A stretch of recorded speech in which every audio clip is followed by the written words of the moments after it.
Hey folks, welcome back to 360 Wargaming. In today's video we're diving into a new character build for my custom Space Marines chapter, the Verdant Blades. More specifically, the Watchborne, my take on the Deathwatch. It's not just any model I'm kitbashing today, it's the Master of Chains, our version of the Deathwatch Watch Master. I'll be using Castellan Crowe as the base model, along with bits from the Company Veterans and Custodes Wardens kits. And finally we'll be adding a scenic base from March of War. We'll talk you through the Kitbash, the choices that we make, and if you stick around to the end, you'll hear the grimdark tale behind this character. So let's get stuck in. Right, so I've already got the cleanup done on this, the sprue mounting points, the mould lines have all been removed, etc. So what we need to get done now is our first stage. I've done a dry fit on this to make sure that I can reach what I need to reach, and then we can build it in the sections that we need. So the plan is, we've got the main Castellan Crowe kit. I'm going to remove the left arm. I'm going to remove some of the symbols and some of the iconography. And I also want to, because it's obviously the Grey Knights kit that we're starting with, I want to fill in these bits on the legs and on the gorget and the breastplate. So I'll get on with that, and we'll come back shortly and you'll be able to see where we are with it. So let's crack on.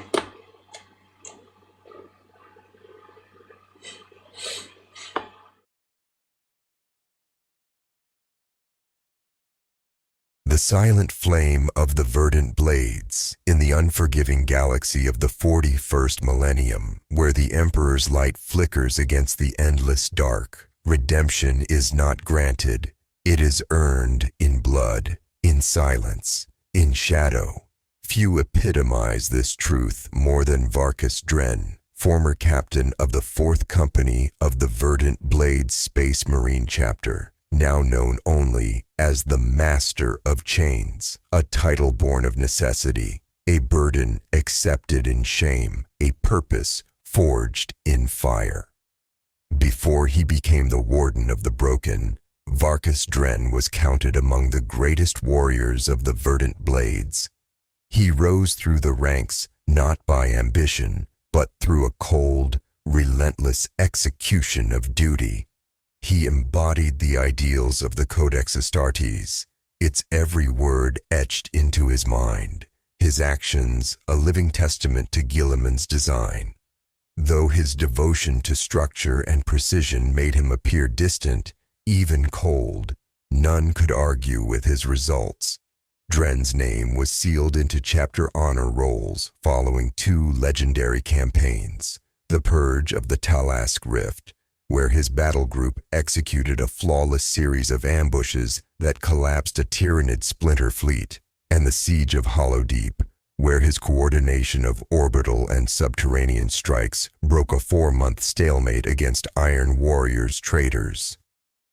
Among the companies, Dren was seen as immovable, a bastion of discipline. He was not loved, but he was respected, and in the ranks of the 4th Company, that respect bordered on reverence.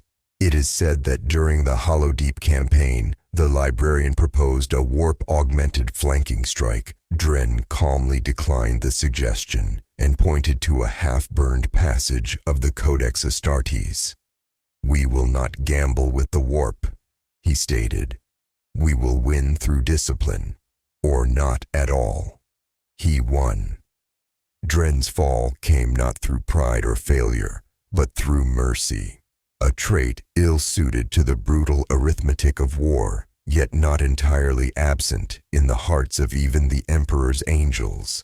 During the Calix insurgency, a vicious uprising on the frontier world of Calix Prime, the 4th Company was dispatched alongside elements of the 8th and 10th. The fighting was bitter and close. Traitor cults, twisted Xenos artifacts, and the slow corrosion of human will in the face of alien lies had taken deep root in the population. As the insurgency worsened, Chapter Command received intelligence that a township of over 12,000 souls was compromised. Evidence of hybrid cult infestation demanded its immediate destruction. The order came directly from the chapter master, a full-scale exterminatus-level cleansing. No survivors, no second chances. But Varkas Dren hesitated. Instead of orbital bombardment, he led a strike force into the town under cover of darkness.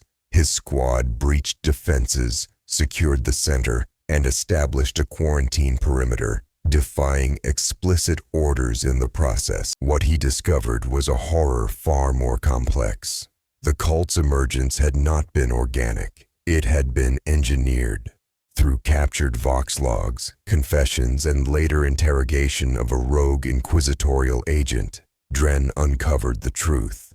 A radical Ordo Xenos Inquisitor had sown the taint deliberately, believing the planet's eventual destruction would serve as a warning to others about latent genetic impurity among human colonists. He had planned to use the ensuing carnage to justify a crusade against other perceived genetic deviants. Dren's defiance had not only spared 12,000 lives, but exposed a heretic within the Inquisition itself. The rogue agent was eventually captured and taken by the Deathwatch. The full extent of his manipulations were buried, redacted, and forgotten, as is the way of such things. Dren was vindicated, but vindication is not redemption. Not in the eyes of the chapter. The Verdant Blades pride themselves on unwavering discipline. Without it, they believe, even a loyal chapter may drift into heresy through compromise and sentiment. And so, while Dren's actions were not declared heretical, they were unforgivable. To allow a captain to disobey a direct order without consequence would plant a seed of doubt in every Astartes. Orders are to be executed, not interpreted. The punishment was precise, considered, and devastating. He was stripped of his captaincy and given a new, unprecedented title, Master of Chains. The chapter had long maintained the Watchborne, a penitent unit composed of disgraced warriors, oath breakers, and failures too skilled to waste but too dangerous to trust. Under Dren, the Watchborne would become more than a holding cell. They would become a weapon. This was his sentence. Not exile, not death, but duty without honor. He would lead the cursed. He would live among the damned. And he accepted, without argument, without protest, without a word. The transformation of the Watchborne under Dren's command was as swift as it was brutal. Where once the unit was a purgatory for failed Astartes, half forgotten and poorly equipped, it became under Dren a place of trial. A forge, not a grave. Discipline became absolute.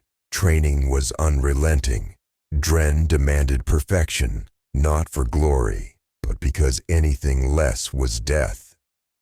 The Watchborne began to operate as a distinct formation, trained in shock assault, zero visibility operations, and deep crucible warfare. Many of their missions were suicidal, and Dren made no illusions otherwise. To fight under him was to be in a crucible of pain, doubt, and silence. Yet through this, a new creed emerged among the Watchborne. Redemption is earned in chains. Freedom lies in death or honor. Those who failed to meet his standards were not given second chances.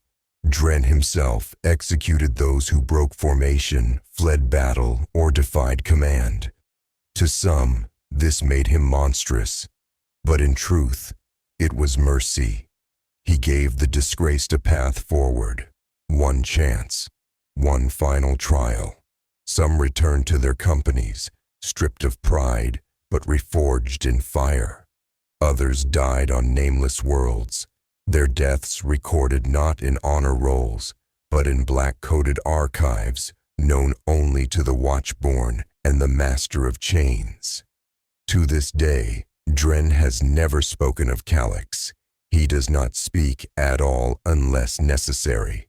Some say he removed the voice modulator from his helm in penitence. Others say he found no words worth speaking.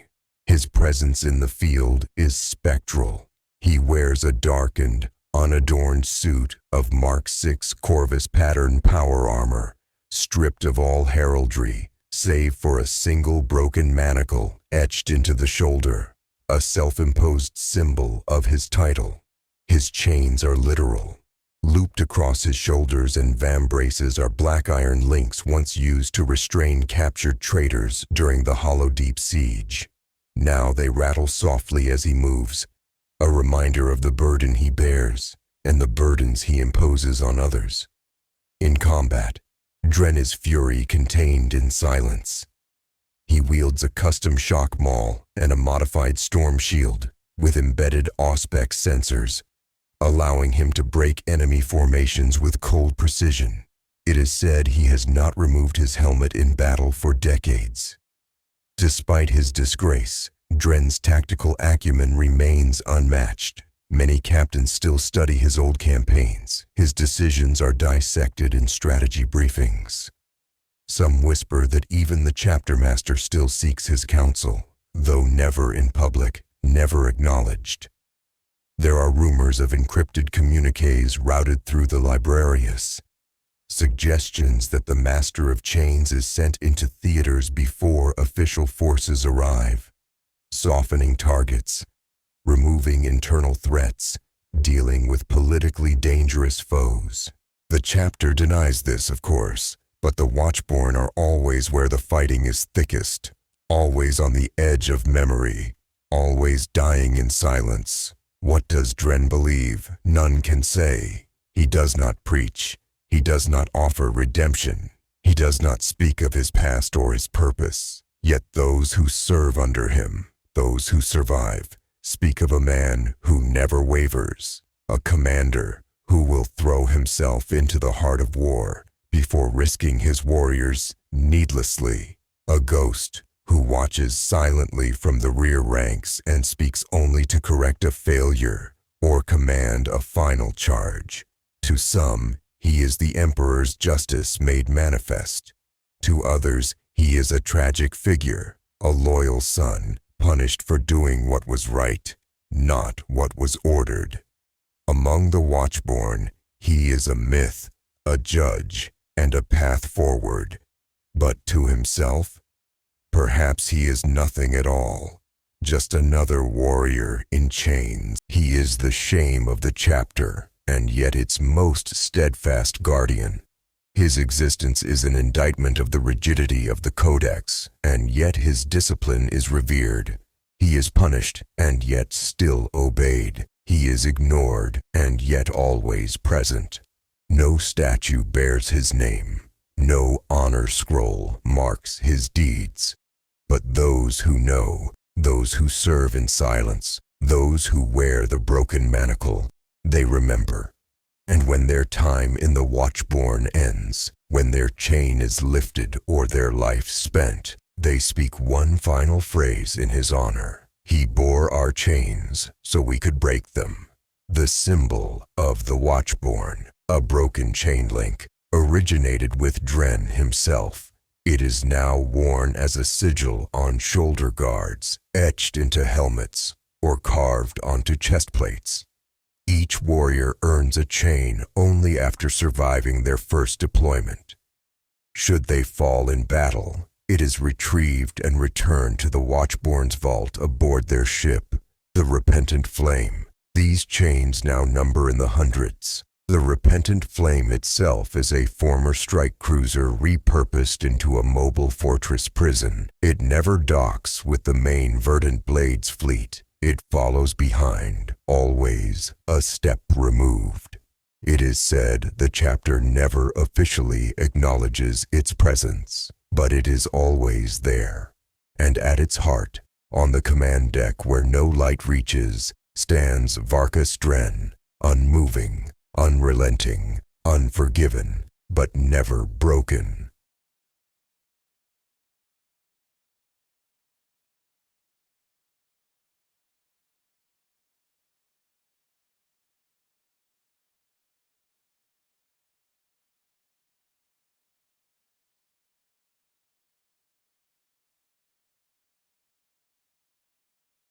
And there we have it, the Master of Change brought to life in both plastic and in lore. Let me know in the comments what you think of the Kitbash. If you like the video, give it a thumbs up and consider subscribing to 360 Wargaming for more narrative driven hobby content. We've got more builds, missions and battle reports on the way. Until next time, stay creative, stay grimdark and keep rolling those dice.